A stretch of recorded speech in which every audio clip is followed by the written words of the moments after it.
Welcome to This Week in Location-Based Marketing, episode number 113. On today's show, we are 40% Google with Zavers and FieldTrip, 40% payments with PayPal and GoBank, and all in with RedStripe's latest local initiative. Plus, special guest Dan Foreman of Lumi Mobile comes on to talk about the death of surveys.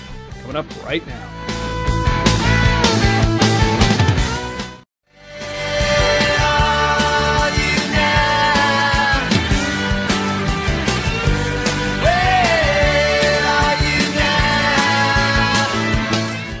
Welcome back, everybody. This is episode number 113 of This Week in Location-Based Marketing, recording this live between Asif and myself on this Friday, January 18th, 2013. My name is Rob Woodbridge from Untethered.tv.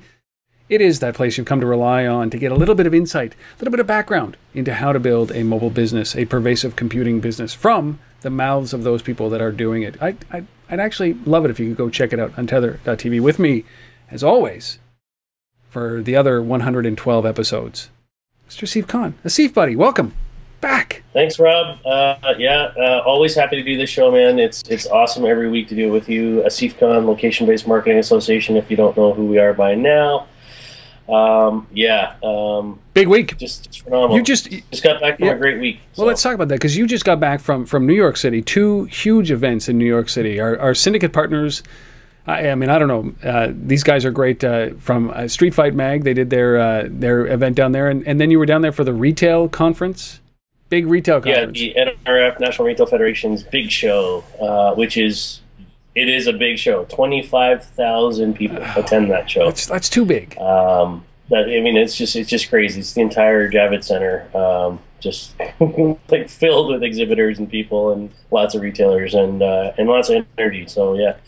It was a busy week. Well, I mean, why don't we start with the Street Fight Mag? We'll just do a quick review of it, because we got some great stories and incredible stories. We got our 5 stories, our guest of the week, obviously, some funding and acquisition news, and our resource of the week. But I really want to focus on Street Fight Mag, because we love these guys so much, very, very much. Tell me about this event. It was a sold-out event. How many people? Over 400 people to this event? Well, 400 people, yeah. It was a great event. Right down in Soho, and just top quality speakers. If you're in the hyper local, in particular space in the news industry, and deals and couponing and anything like that, it was a great event to be at. I mean, just quality of speakers and panels. Folks from Groupon, folks from PayPal, American Express, Patch. Just a whole range of great people. Scott Lindenbaum, who we just had on the show the other week, he was in the room. Investors from DFJ Gotham, Hearst Ventures. I mean, you name it. It was just a great mix of companies. I love the fact that you got to say hi to Scott, because he's a great guy. His company's great as well. You said something surprising to me, that I think that it was you were taken aback around Warren Webster, who's the co-founder of Patch. Well, I mean, he impressed you? Yeah, so here's the interesting thing. So first of all, the core of the event was, panel presentations, moderated panel sessions. But there were a few one-on-one interviews, and they brought in, Jeff from, what am I thinking of? Forbes, who also writes for Street Fight every once in a while. And he interviewed Warren Webster, who's one of the co-founders of Patch. And you and I, we've talked about Patch on this show a few times over the last 112 episodes. I for sure, and I think you also, have not been very supportive of what they've been doing in the last little while.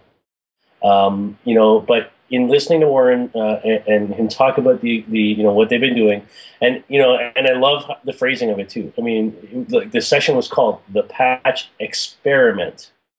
And he was very clear that it's been a struggle in some cases, but in other cases it's starting to work, and they're starting to see some real revenue, some significant revenues, like the multi-millions of dollars in revenues starting to flow through some of the local Patch sites.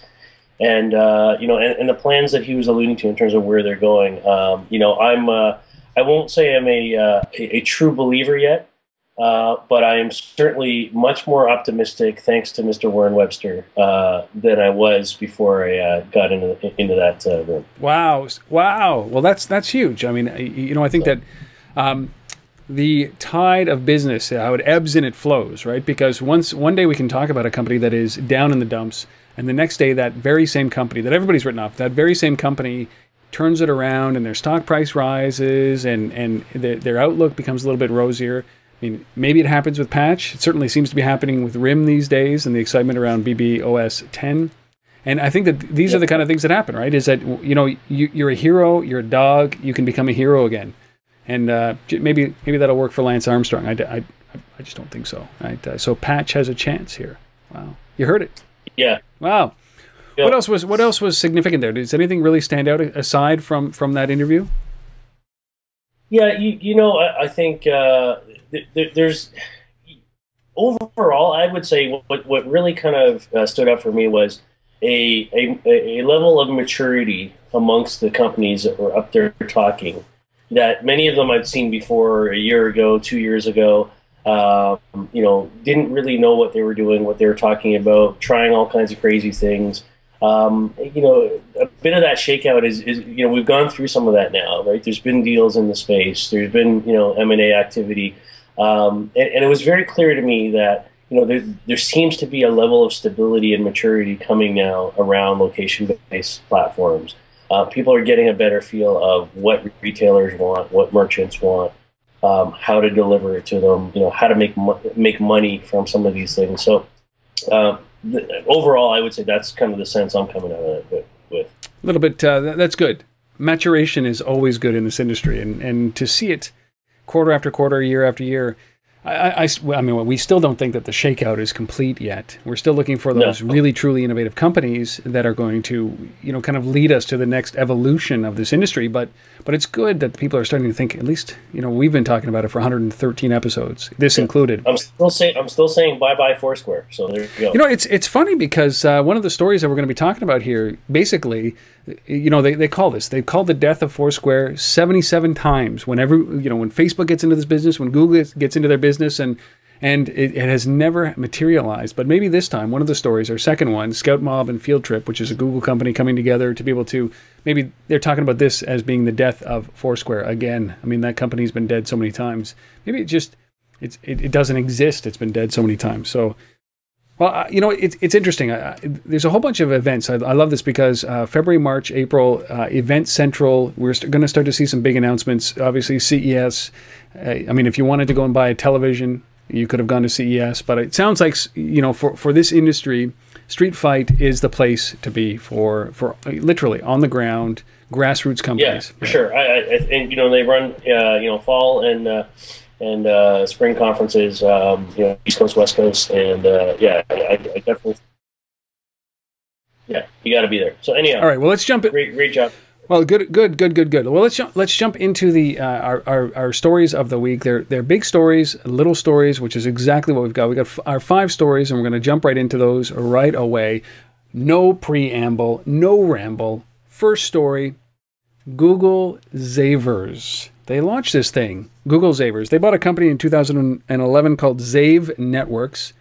And unlike our good friend Scott Kveton at Urban Airship, it took them a considerable amount of time to get this thing out there, which is Google Zavers. Which, is this a Groupon killer? I don't know about that, but what I will say is that I think this, I'm not the biggest fan, as you know, on some of the Google offerings that have come in the marketplace. I think they've struggled with some of them. But this is one that I think has a good shot. These guys had a big Google Zavers booth at NRF at the show. I went in there, I spent some time looking at it. The demo was awesome. Okay, when it comes to well-designed, aesthetically pleasing, visually, from an app perspective, this is one of the ones that stood out for me this week. It's so I really like Asif. It. Whether they execute now, it is a different story. But in terms of the look and feel of the app, it's great. You know, I don't know what happened to Google. They've hired some incredible UI and UX people, because this generation of Google applications is drastically different. They are beautiful apps. We've talked about this before. They seem to be on a roll with this is their time for UI and UX experimentation and beauty. So Zavers is an interesting play. Why don't you describe it so that for those people who don't know what it is, what is Google Zavers? Yeah, so basically it's a coupon and loyalty app that so you're on retail websites and such. You find coupons that you like, and then you can save them to the app in a similar way that you would have a passbook application on an iPhone. So this is all about collecting coupons, storing them in a place, serving them up in a location framework, and we'll see whether that works. But yeah, again, I really like the feel of this app. And then the other part of it is data. So this is all about card linked kind of loyalty, right, on the other side. So and which I'm a huge fan of, like that whole redemption issue around problems and friction in the ecosystem around redeeming a coupon. In many cases can be easily solved by linking to an existing plastic loyalty card or credit card, like Amex did with Foursquare, all that kind of stuff. And so they're effectively providing that same functionality in the Zavers platform as well. So I think it's got a good shot. I like it. We'll see where it goes. This is one of those things that you land on a retailer's website. There's a Zaver coupon that you can download or you can save to your account, and then once you're in that account or once you're in that store, you can apply the discount or the coupon to it. It's seamless, and certainly with the knowledge that Google has on you, it rivals obviously Facebook. There are some serious customization opportunities for these guys, especially around location as well. This is pretty cool. I'm with you on Google Zavers. If you want some more information about Google Zavers, it's pretty simple. I think you just go to google.com, if you've ever been there, /get/Zavers, Z or Z, AVERS, get/Zavers, if you're interested in that. Okay, our second story, here it is. Here is the death of Foursquare for the 78th time. ScoutMob partnering with FieldTrip. Funny, so FieldTrip is another Google company, isn't it?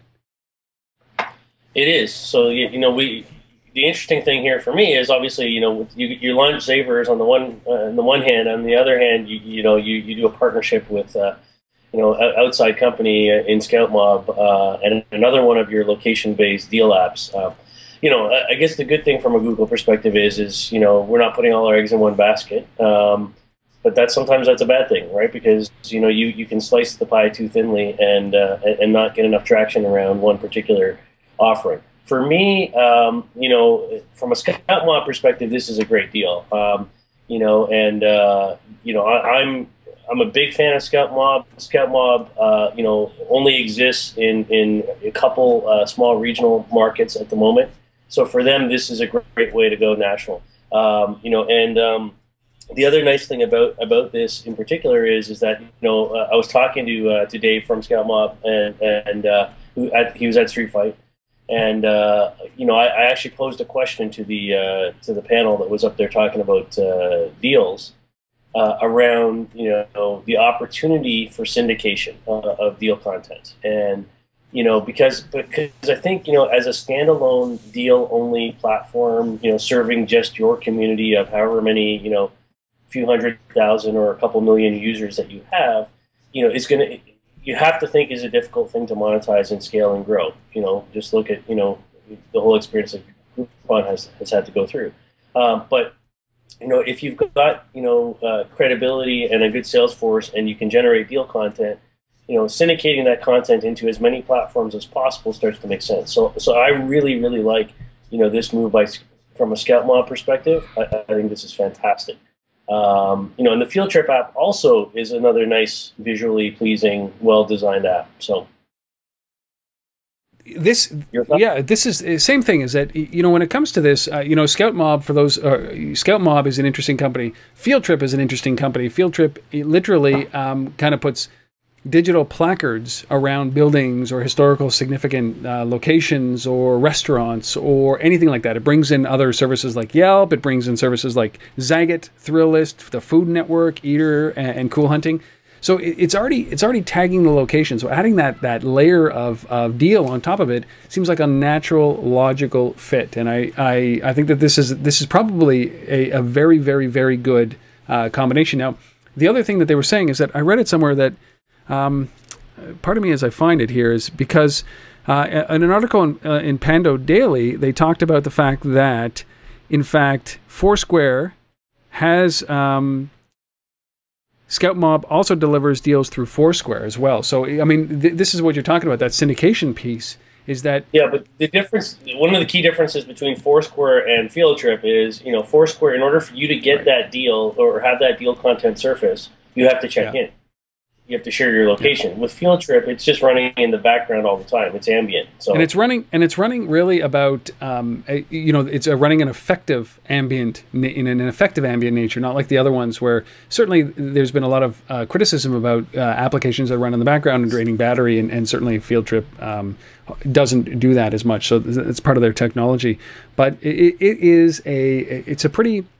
There's so much nepotism here. Now that we're talking about small semantic differences, like you have to check in versus it runs in the back, that make the difference between a good or a bad experience. And I think that, Foursquare has their radar product that they've just seemed to have blatantly ignored, and they don't believe that the always on, always connected notification world is ready for this yet. And I think that maybe they should start thinking that way, because it might pass them by before they think it's ready for everybody. And that's one of the challenges. So ScoutMob, FieldTrip, Google, everywhere in our first two stories. Very cool. So let's talk about, when you talk about granddaddy, our third story, you talk about the granddaddy of mobile payments or any kind of payments online. You've got to think, you default to PayPal, right? PayPal has been... as you said, I mean, it's one of the companies to watch, but PayPal has been one of the companies that has been there since the beginning. They pioneered pretty much this whole world of digital payments without credit cards. They've done a great job tying it to your bank account. I mean, it's incredible what they've done. People hate them or love them. It's that kind of black or white. And so now you take that company as the granddaddy of digital transactions, and you take the great-great-great-grandfather of all transactions, NCR, and mash them into something like this. And you've got this massive partnership between PayPal and NCR. And now they're talking about, this is what, the death of Square. Like, I'm tired of these analogies, but this is literally PayPal saying, okay, Square, so you might be in so many Starbucks. Now we're in this many restaurants. We're in 100,000 locations with NCR. This is pretty big for PayPal. Good move, I would say.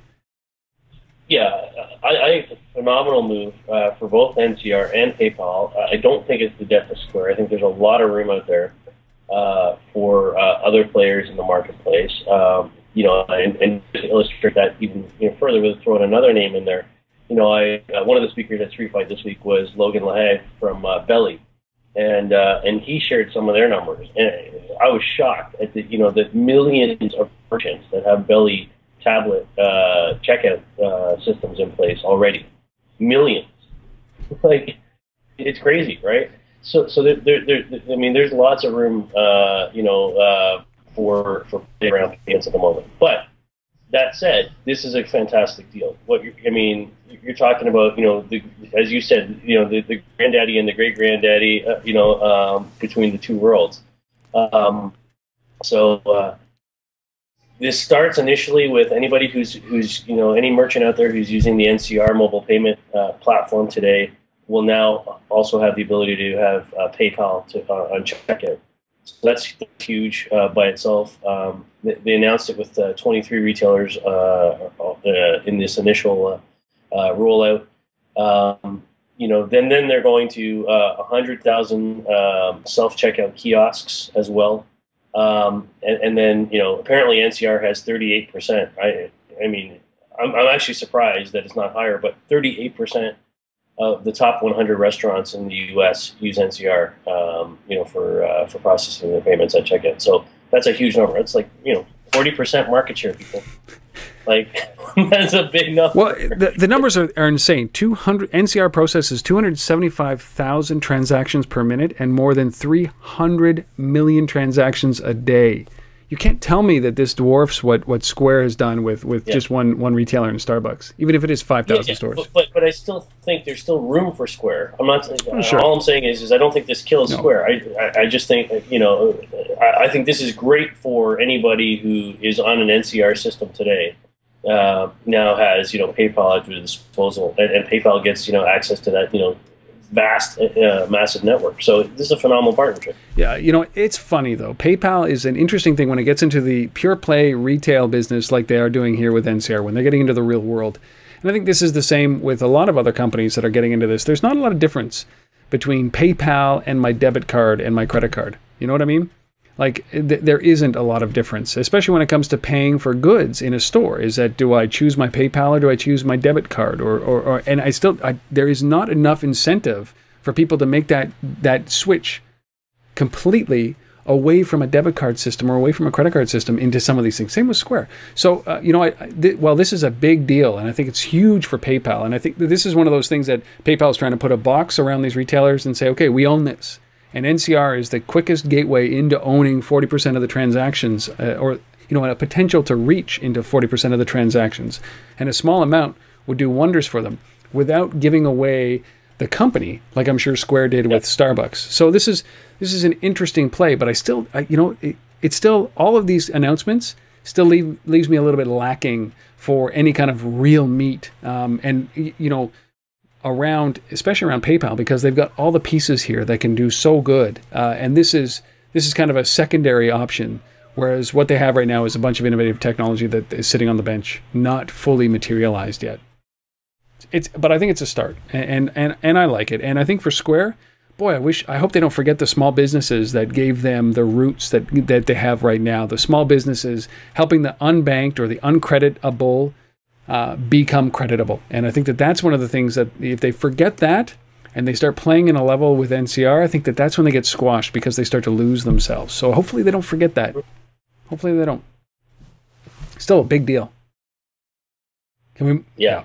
All right. So, you know, our fourth story, like, you know, have you ever used an ING bank, or have you ever used a virtual bank, or even, you know, as many people are doing right now, doing all their banking on their iPhone or their smartphone through their bank's apps? Well, you know, here's a company called GoBank, launched by GreenDot, that is a mobile-first bank. Right? I don't know what that means. Right. Do you? Yeah. You know, first of all, I mean, you know, GreenDot's an awesome company. Yep.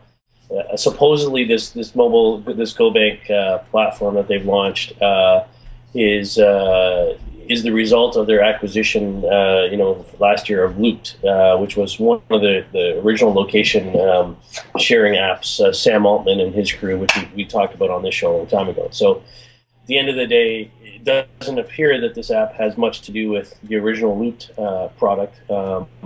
But obviously they got a very good mobile development team to put this thing together. I have a hard time with this one. I've used ING, you know, over the last couple of years. You know, I do like, you know, the virtual bank. I do like, you know, some of the services it can provide and lower fees and things like that. But I'm not sure that I'm going to go and hook up with a bank only because of, you know, the cost of a transaction fee, you know, to take out money or what have you. You know, this is really strange to me. I have to say, this is very, very strange to me. So basically, what they're saying is, look, you know, there's you know, start banking with us today.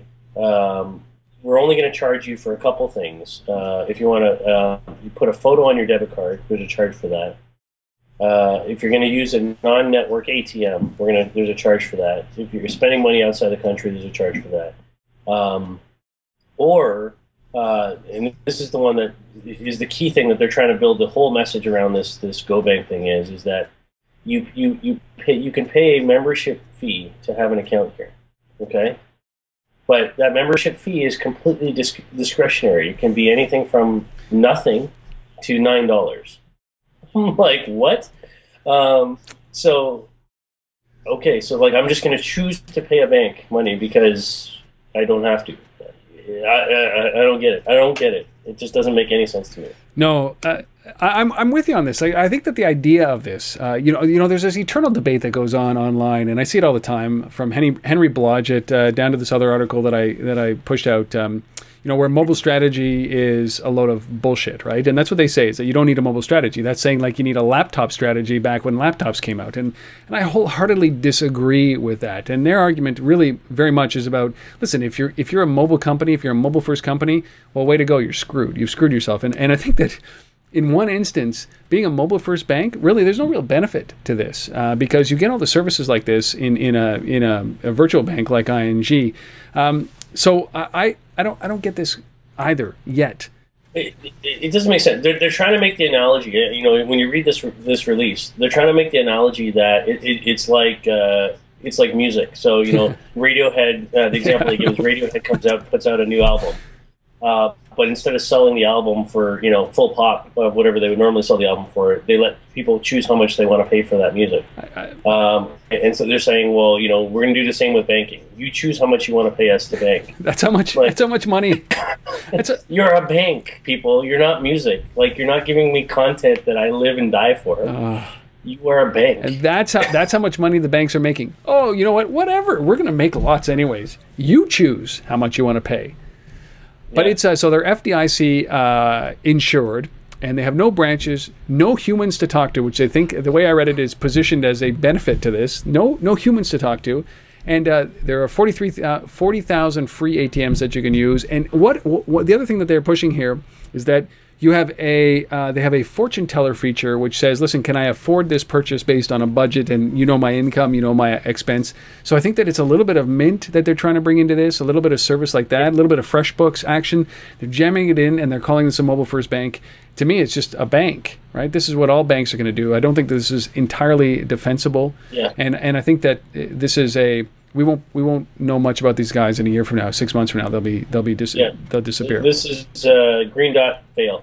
But maybe this is GreenDot building the mobile platform for banking for all the other banks, right? And I think that this is something that they can absolutely do, is that if there's something that's patentable, or if you look at some of the big banks that are out there, this is something that could be, they could just acquire GoBank and that technology and bring it in-house. And I think that that's something entirely possible.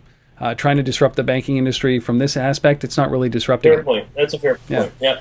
So that's GreenDot launching GoBank with the Looped team in there doing all the development. I love the innovation. You got to throw stuff against the wall and see what sticks. But this is there's not enough there yet to make it work for me. All right, our last story, Asif. I love these. It's like maybe our fifth story should always be just a quick video. I'm going to roll this. We're going to come back and talk about it because this is RedStripe doing some awesome stuff in a local corner grocery store. Take a look at this.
pretty crazy. I mean, who doesn't want to hear, little steel drums and Jamaican, music every once in a while, and liven the situation up. So, Red Stripe, really smart marketing going on here. Nothing mobile about it, but it's very location specific. Obviously only happening in that convenience store. A lot of elements had to go in to build that thing and pull it all together with all the different pieces making sounds and so on. But you see the reaction. This is all about in-store experiential marketing. Creating a positive brand sentiment around the product, and just a phenomenal job here. So just well executed. Yeah, no argument for me. I mean, if you walked into a store and had that experience, for those of you who didn't watch this or who are just listening to us, just do a Google for RedStripe Beer makes music in London shop, and you will find it. But what kind of experience would that would surprise me. I would love that. Highly location specific, not scalable, but certainly enough to create a marketing commercial for them that has got legs. So, way to go. I think this is the kind of stuff that is unique in the industry. So Red Stripe, it just takes me back. 2 weeks ago, we talked about Hijack. These are the things that stick in my head. The rest doesn't, right? And I'm just the average of average intelligence, right? So that's it. Those are the 5 stories. If we missed yours, if you think that yours should have been in there, if you'd like us to talk about your company, reach out, rob@untethered.tv or asif@thelbma.com. There was some great stories. Dominated 40% of those stories, Google. 40% of those stories, the death of Square. 40% of those stories, the death of Foursquare. Man, I don't know, that's a subtext in this episode. So if we missed yours, reach out, let us know, and we will talk about you guys. Promise. Scout's honor, whatever that is. It's time for our guest of the week, our featured guest of the week. Today is Dan Foreman of Lumi Mobile. Lumi is a company that actually does surveys, that actually brings the data in. I know, Asif, you love the companies that take the data and push it out and crunch it and come up with trends. These are the guys that put that data in there. They've gone through so many revolutions as companies. You think about it, the olden days, clipboards and a notepad and a pen and a pencil. They've been disrupted by the web or the PC industry. They've been disrupted by the web industry. Now they're being completely disrupted by mobile. And we sat down and had a great conversation around the impact that mobile is having specifically on the survey, and whether or not it means that the death of the survey is coming as a result of mobile and location.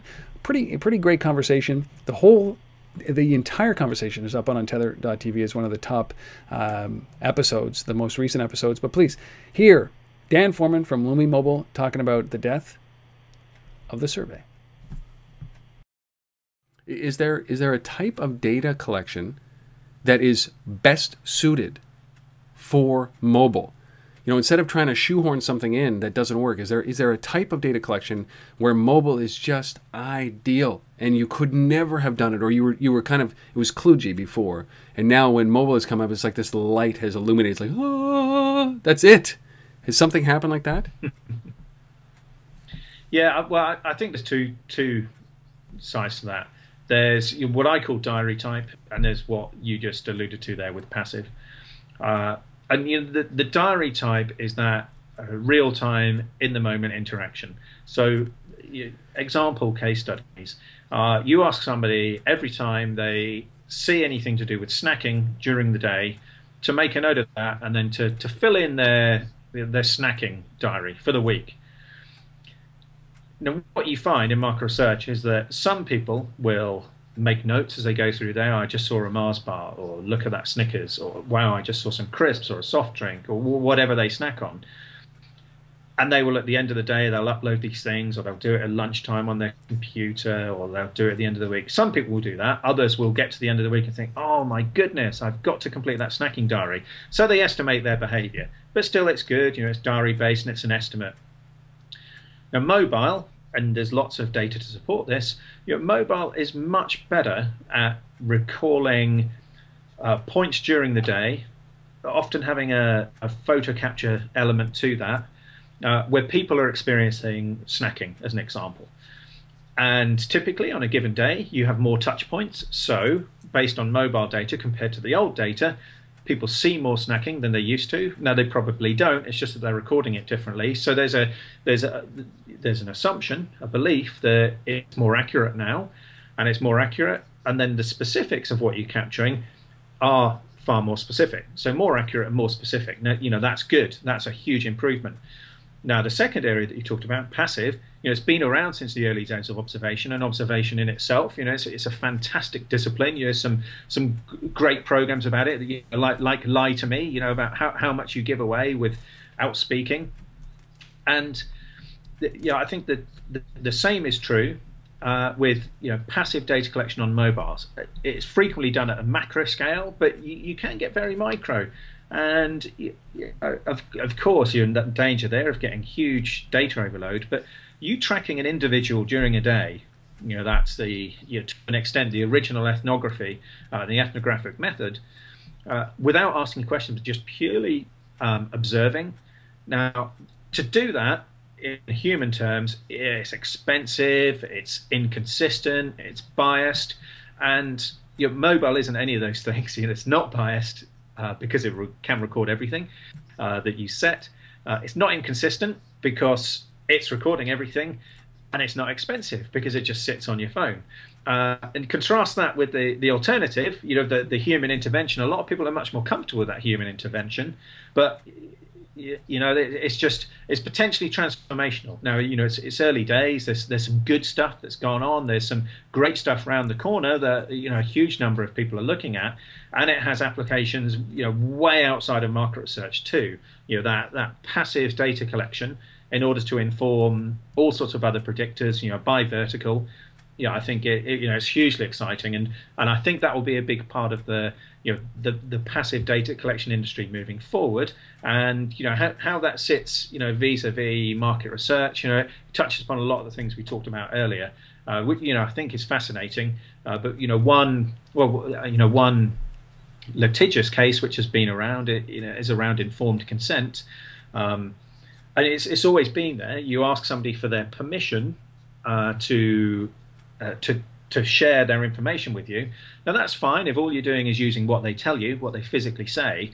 If you're adding in interpretation of behavior, or perhaps what they're implicitly suggesting, then is that informed consent? Because they don't know they're necessarily telling you that. So that's always been a debate, really, as opposed to something which would hit the courts. But these days there have been examples of things hitting the courts where people have opted in to have their behavior tracked, but they haven't necessarily understood what that means. So they've given their consent, but they hadn't really processed what informed consent meant, and that's caused some problems. So there's that kind of grayer area too with passive, which again I think is very interesting. It's something that needs bussing out.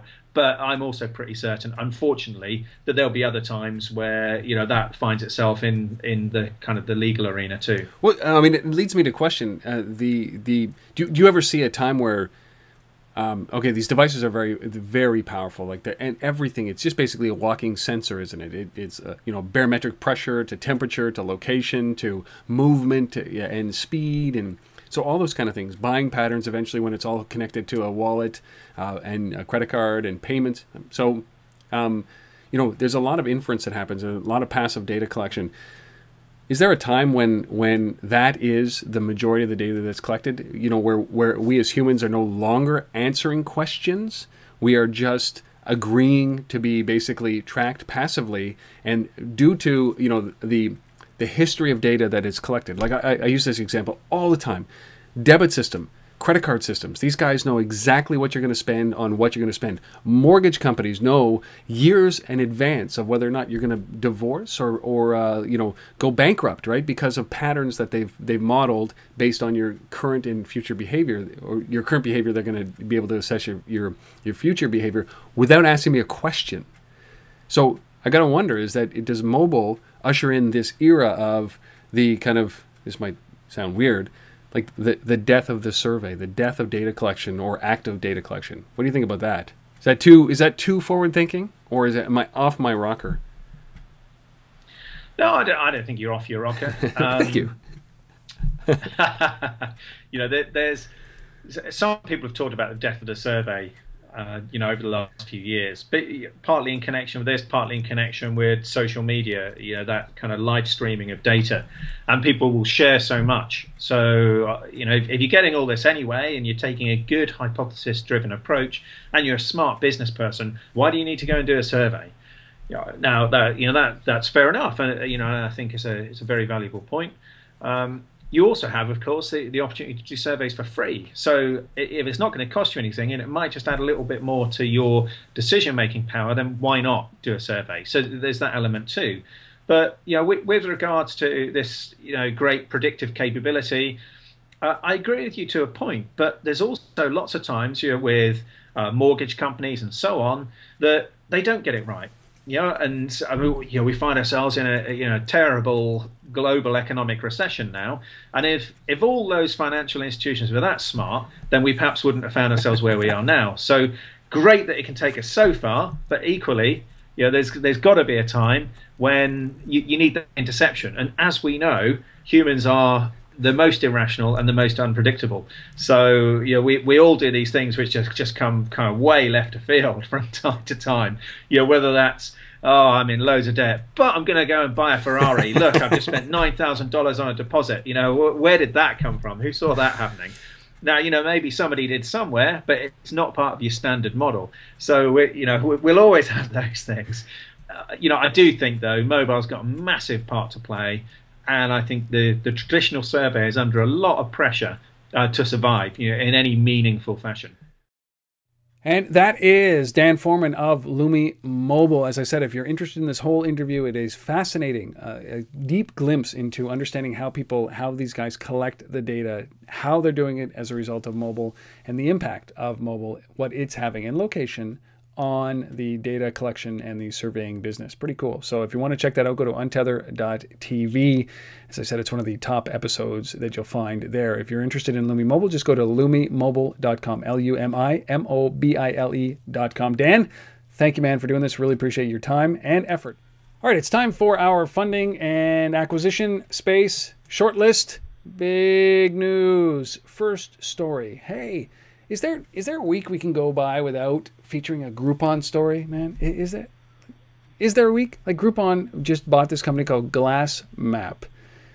Is this good for them? Will this help them? Will this save them? I'm gonna say no, but I don't know. I mean, they seem like they're grasping at straws, pulling stuff in, from an outsider point of view. Obviously, I'm not sitting in there with Mason and his team and, plotting the next acquisition and the roadmap for the product. But, GlassMap, good company. They launched last year, I think around September, October timeframe. Another location sharing app. Kind of like Foursquare. You can either share your what city you're in right now, or share your actual specific location. There's text messaging built into this app as well. So how does that all fit together with, Groupon deals or Groupon Now? I don't know. I thought Groupon Now already did that. I thought it already had its own location capabilities. And GlassMap, I don't think has a big user base, so I'm not sure what the purpose of this is. Either it's another talent acquisition, like the Loop one for GreenDot. I don't know. I really don't know. I don't really see a lot of value. That's. This has to be an acquisition for talent, and certainly the guys like Facebook and Google are getting into this. They're buying apps. They're buying the talented people behind the apps that don't have a hope in hell of big distribution numbers, and they're bringing them in house. That's what Google's doing. That's what Facebook is doing. That's what Apple is doing. So it makes sense that Groupon is doing this. You're right. There is not a lot of value in a company like this. Nobody knows what the numbers are, but this has to be an acquisition. In fact, I believe I read somewhere that they're actually going to shut this thing down. It doesn't make any sense to keep it going. And that's how you get engineers. It's the price of buying engineers today. That's what it is, right? Like, it's the price. And it's that thing that it's like you have, you have at least probably 3 years of somebody's undivided attention when you do this, when you acquire like this. So, I think that it's probably a smart thing because, listen, let entrepreneurs go out there, let entrepreneurial engineers go out there and build something of marginal value. But they're very talented engineers, and they understand the business very well that they're in. They just can't distribute it, right? Everybody has to be an entrepreneur in order to be able to do this. So go and let them out there. And then it's the perfect strategy is that you bring them in with a high value, dollar value on the back end. So you have to be here 3 years in order to collect 100%, right? So there's an earn out for this, and it's really like a 3-year contract guaranteed that you're going to be there for at least 2, where you're going to be very productive during those 2 years. Maybe you'll start to think on the 3rd year, I can do without that 1/3 of the buyout because there's bigger opportunities for me. But it really is the best strategy these companies could implement. And why wouldn't Groupon do this? Man, it makes sense. It does. So. Yeah, it makes a lot of sense. Wow. So, if that's what they've done here, then kudos to them for pulling that off and getting a solid team, I guess. If they're hoping to get something out of the technology or the base, I don't see it. So, anyway. I don't think there's no way. I mean, because what do these guys offer? They offer show photos, real-time location. I'll pull it up here. You got photos, real-time location sharing. You've got discovery, and free in-app messaging. It's like, yeah. I mean, you're one in a billion. I got it wrong. I launch my Google now. I get a coupon, and then I can message a friend about it. I know. It's just, and then I can brag about the photos that I've taken. Yeah. Wait! It sounds like a mashup of every other company that's out there. Isn't that called Facebook? It's called Facebook, and they bought that company called, what's it called? 90 million users. Insta what? Yeah. And then Facebook. Anyhow, yeah. Facebook just started offering their free VoIP to any Facebook user. I mean, it's good that. Well, we'll leave that one for next week. We've got obviously a big story to talk about in Facebook. Yeah. We pushed it out for a week around their new search capabilities, but so we'll leave that for now. We'll leave Facebook out of this, but so anyway, Groupon buying GlassMap. Is this a glass half full or a glass half empty? We just lost 9 users, nine listeners as a result of that, including my mom. Okay, our second and our last story around this is actually a funding. This is a company called Kiip. They raised $11 million. Now, I have a small story to talk about this company called Kiip. I was at GigaOM Mobilize in 2010. 2010? Yeah, maybe 2011. These guys had just launched. They were doing a pitch presentation at Mobilize, and was inherently intrigued by these guys and their founder. Elegant guy, smart guy, got up, just fearless. And I like what these guys are doing. In-game, real-world rewards. You like this too, Asif. I love this. Kiip is, for me, is a great company that we have to be watching. It's all about mobile rewards. They raised $11 million. They announced this actually back last summer. We did talk about it back then as well. But the news that came out this week is at that time they did not disclose who one of the key investors was, and one of the key investors is Interpublic Group, which is one of the world's biggest ad agency groups out there, which is really significant because when you think about the rewards business and you think about brands who might be providing those rewards, it becomes really clear the role that agencies and brands can play in leveraging a platform like Kiip. So they've got companies like, apparently they ran 100 rewards partners last year, ran 100 campaigns, 75 different brands participated, Pepsi, American Express, Best Buy, Mondelez, I mean, the list goes on and on. They did a billion actual reward deliveries, just crazy numbers, in terms of what's going on here. And they're already in 700 apps. 700 apps. 70% of those games, to your point earlier. So they're also going into search and social apps. I don't understand why Foursquare isn't working with these guys. You want to start making money, Foursquare? You want to actually start providing some value? Figure out you can't do it all on your own. Yeah. Work with somebody like this. It would be funny. It would be funny to see Foursquare where you check into a Starbucks and you get a second cup. $5 discount, right, or something to that extent, and that's what they do. So you achieve certain rewards inside of a game or an application, and then what they do is they give you a coupon. So it's like, hey, go and have a coffee on us at this place, right? And this is so measurable, which I just love. It's so measurable, and in turn, it helps mobile app developers generate a little bit of revenue as a result of this, because there's a kickback to those guys. They have a mobile development fund. I like these guys, so check them out. Kiip.me.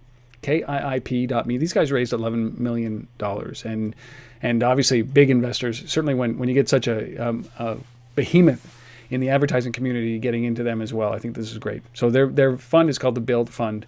They're doing everything right, and I saw this 2 years ago when they launched at GigaOM Mobilize, and it's so intriguing to see this. These guys will not be an independent company.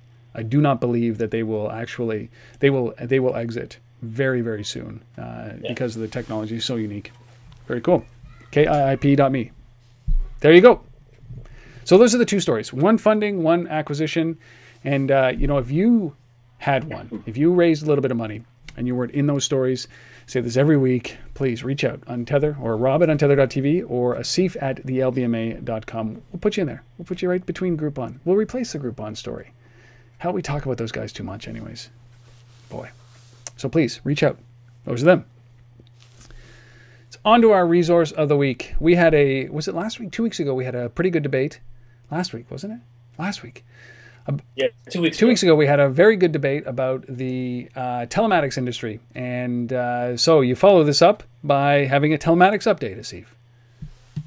Yeah, I mean, Telematics Update is the de facto standard publication group in the industry. They put out a nice little infographic here called Telematics Connectivity Strategies 2013, with some interesting data on different things that they're seeing and trending in terms of where the value is going to come from. The role that app stores play within the vehicle, the role that radio and music is going to play. Contrasting that with navigation information, live traffic information. So if this is a space that you're playing in, in particular, for all those guys who are in the mobile location audience that we talk to every week, that app piece and that navigation piece are things that you should be paying attention to in this report. It's not only what's happening on the phone, but it's also what's happening in the car. So and that's why we want to bring this kind of stuff to you today. So there it is, Telematics Update, Connectivity Strategies 2013. And you can find that at thelbma.com/research, and that's where you'll be able to download that beautiful infographic. This is such a hot topic now because CES had a whole bunch of announcements around Ford and about their app store, the Ford App Store, and one of the things that struck me on this, Asif, was that one graph that I just pulled up right now. If you're listening, too bad. It just says, what are the crucial pieces? What are the crucial apps in automobile? And 45.2% say that traffic applications are crucial for them, but 36.4% said it's important. Obviously, navigation, 55.5% said it was crucial. App stores, 20.6% said it was crucial. And radio and music, 29.9% said it was crucial. Now, it's funny to think about these guys. One, that probably a year ago, if you asked anybody, an app store wouldn't even have registered.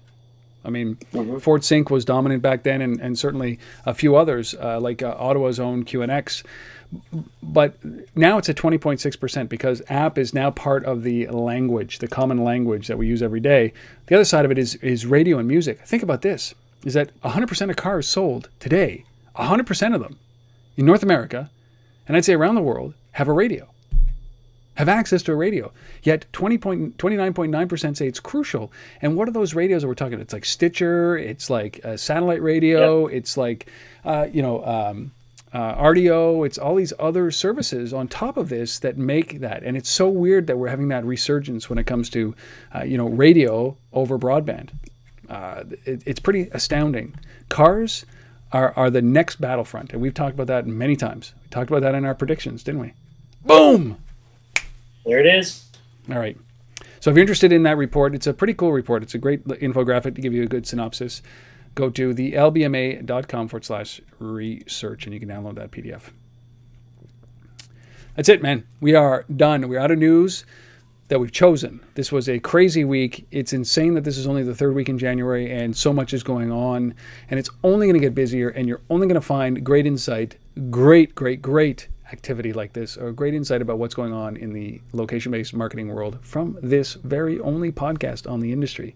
So we appreciate you sitting through this, and hopefully you've found some value. Reach out if you have a story for us, if you have some insight for us, if you have some tips, criticism, if you have some praise, reach out. You know our email addresses. I'll give them to you one more time. rob@untether.tv or asif@thelbma.com. Yeah, and the last thing too is I just want to, we love feedback. We love hearing from people out there who are listening and watching, this podcast every week. It's really great, and it's great for me when I get out on the road, like going to something like the NRF or Street Fight, and I get a chance to connect with some of the folks that actually take the time to watch this every week. So, a special shout out this week to a couple of folks that I connected with this week. Guys from Oasis, the folks from Yodel, eLocal, a great company in the local, like hyper local, call center and listings business, and Songza. So loved hanging out with those guys this week. So to close out the show, a special shout out to you. Thanks for listening and watching. All right, everybody, we'll see you next week for episode number 114 of This Week in Location-Based Marketing. Thanks for hanging around. We'll see you next week. Asif, later, man. Cheers. Shakira. I'm on tonight in the waves, no lie, and I'm starting to feel it's right. Attraction, attention, don't you see, baby, this is perfection.